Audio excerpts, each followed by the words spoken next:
Hello everyone, this is Peak Entertainment and we are back again. I'm going to talk tennis now and a recent incident involving the US Open 2020 where World No1 Novak Djokovic has been disqualified from his 4th round match against Pablo Carreño Busta. This is because at the closing stages of the first set of the match, he hit the ball and unfortunately it struck the throat of one of the line judges. Now, following the rules that are being applied by the officials, this resulted in a very unsportsmanlike act, and as a result he was defaulted from the match. So this sparked a bit of controversy when the news broke out. Now, previously we have seen in many matches before where players have smashed the rackets or hit the ball very hard against the wall or the board when the match is not going their way, or they lose the serve, or they lose a critical point. Now, I think one of the most recent examples, one of the most recent examples of this was David Nalbandian years and years ago, back I think in the Queen's tournament on grass, where he hit the ball very hard and I think it struck the leg of one of the line judges, and as a result I do believe he was disqualified from the match as well. So I think in general we all know that tennis players, they're very sportsmanlike. No one intends to intentionally harm the line judge. So if we just go quickly over the match, it was a very tightly competed match, and I think prior to the incident Djokovic did have a couple of set points against Pablo's serve and he didn't capitalise on them, and there was one incident where he strikes the ball quite hard against the board. Now, if he has hit the ball at that side of pace for the actual incident, I could then understand. But then we go on to the next game and Djokovic loses his serve, I think to go down 6-5 in the first set, which then means Pablo would have had to serve for the set to win it 7-5. And Djokovic does what we see so many players do. They just kind of hit the ball casually back to the line judges. It's almost like a flicking action, and they look at the ball, but it's not like they're looking to aim the ball at a particular spot. The eye line is just following the trajectory of the ball. You just look down and you make it almost, like I said, a flicking motion to hit the ball. Now, 9 times out of 10, the ball just hits the floor, it bounces and it goes back to the line judges. But I think in terms of Novak's case, he's just mistimed the strike of the ball and it hasn't bounced down, and it's gone mid-height and hit the line judge's throat. Now, fortunately, the line judge, there was no real lasting damage. He didn't suffer any fatal injury or long sustaining injury. I think she was fine afterwards. Djokovic straight away realises the error that he makes. He goes over to her. So it was very sincere. There was no malice.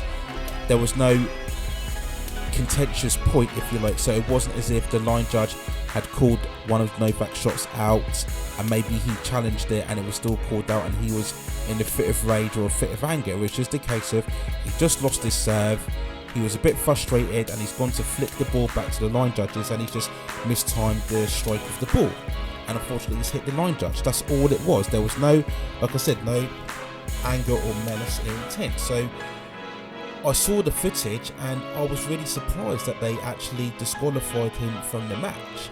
Now, I know they probably are applying the rules, and yes, of course, you cannot tolerate in any way, shape or form a ball hitting one of the line judges or the umpires or the ball girls. You just cannot tolerate that in any way, shape or form. This is why they are very strict about smashing the racket, because potentially the racket, a piece could strike off against the ground when they smash it against the ground and hit one of the line judges or the ball kids. So I can completely understand in terms of the etiquette, but I think sometimes you've got to look at these things in their own merit. And if you look at the footage, he clearly did not intend to hit the line judge.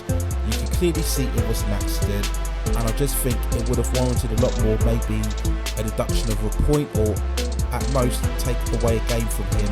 I think Novak would have accepted it. It was still the first set. There was plenty of time for Novak to come back in the game. You weren't putting him in such a deficit that you were taking away the victory from him.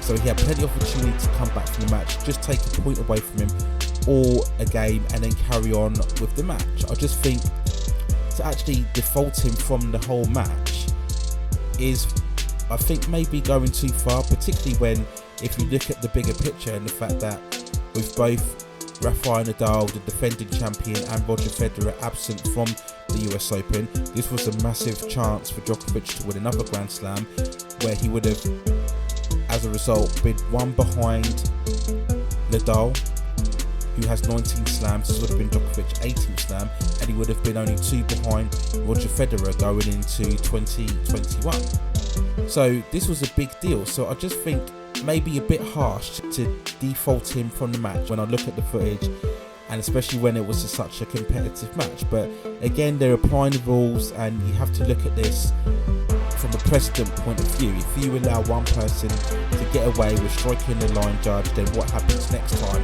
somebody does it with a bit more intent or a bit more ferocity, right? Where do you go from then? So I can understand that they're just applying the rules and just making sure that this kind of behaviour is just stamped out in the future. So really, there's not really much more to debate from it. Some people will argue it's another knock on Djokovic and his whole image as the world number one, you know, following the highly controversial staging of the ADA tournament in Serbia, where as a result a couple of players got infected with the COVID-19. Many people poured scorn on the severe lack of social distancing protocols and regulations. You had the footage of everybody dancing around in nightclubs prior to the final. I've already done a video on this, which you can check out on the playlist channel within the channel page. So it's just another hit on the public image of Novak Djokovic. We all know he's always yearned to be liked and adored as much as Nadal and Federer, and there's always been this, I wouldn't say a massive backlash against him, but there's always been this anti-feeling against Djokovic. I think primarily because he broke the stranglehold on the game by Nadal and Federer. I think that's the bulk of the anti-feeling towards him. But again, this is just another knock on him. I don't think it's too controversial overall. I was a bit surprised that he didn't come out and do a press conference afterwards. I think he had to pay a 20,000 fine for not attending, because I think we all can see it was accidental. So all you had to do was turn up at a press conference and just confirm that you didn't mean to do it, it was an accident. You straight away went to the line judge, you can confirm that she's okay, there's no long lasting injuries, and then just draw a line under it. You know, this wasn't a case like Serena Williams, if you like, the last couple of US Open finals where she was abusing the line judge, or last year of course where she broke rules regularly and consistently. So that wasn't a case like this at all. It was just an accident. You admit it was an accident, you made sure the line judge was okay, and then we all move on. So I was just a bit surprised that he didn't attend the press conference, but I think just a missed opportunity for him to catch up further on Nadal and Federer. The other narrative that has got fans excited is that, of course, now this will mean for the first time, I believe, in 3 years, that we will get a new Grand Slam champion outside the top three of Nadal, Federer and Djokovic, because I think that the previous time we had this was Stan Wawrinka from the US Open back in 2016, where I think he beat Djokovic in 4 sets, and then prior to that, 2017, both Nadal and Federer split the slams. 2018, Djokovic won 3 slams, Nadal won the French, and then last year, of course, Djokovic and Nadal split the slams. So yep, it's going to be quite a big event having someone outside of the big three winning for the first time, and who knows, this could be the catalyst for them to go on and really forge a successful path going on for 2021. It is a bit tainted, I suppose, because obviously Nadal and Federer weren't there and Djokovic went out early, and the fact that he wasn't really beaten, he was more defaulted rather than defeated. So people may be critical of that in the long run, but at the end of the day, you still got to beat what's in front of you. So who have we got left? We've got Zverev left in there, we've got TM still in there, we've got Medvedev, we've got Shapovalov still in there. I would probably go for Medvedev. He did get to the final last year as well, 2019, so I probably would bank on Medvedev to win, but I wouldn't be surprised if TM pulls it out of the bag. So if I had to choose between two players who are the favourites, I'd probably say between Medvedev and TM to win the final going ahead. So overall, there's not really much more to be discussed on it. It's just a case of it was an accidental error from Djokovic. I think he admits to it. It would have been nice for him to make a statement in the press conference. The line judge is fine. There's no really ongoing ramifications from this. I just think it's just another asterisk again, or a black mark on the public perception of Djokovic, because he didn't come out and admit it. He just released a press statement. And also the fact now it does mean that we will get a new Grand Slam champion outside the top 3, which may provide much interest and context going ahead into 2021.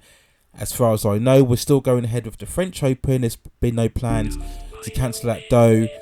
Of course, we've had recent spikes of COVID-19 within France, so again, that may hinder whether the tournament actually goes ahead, and we wait to see any more details disclosed on that in the future. So that's it for now. Let me know what you think in the comments below. Do you think this has any further impact on Djokovic and his own perception as the world number 1? Do you think it gives further critics and haters more ammunition to throw more backlash at him, or you think it doesn't really matter?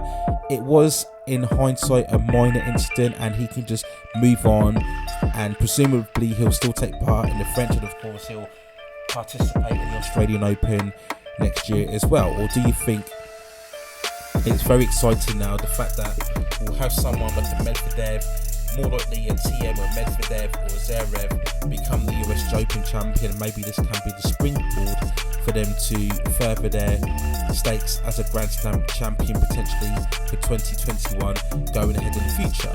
Do you think this now benefits Nadal and this will motivate him even more to try and make a push for that French Open, which I think is due to take place in September the 24th?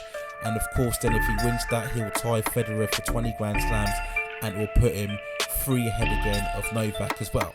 So let me know what you think in the comments below about the controversial incident of Novak being disqualified. But that's it for now.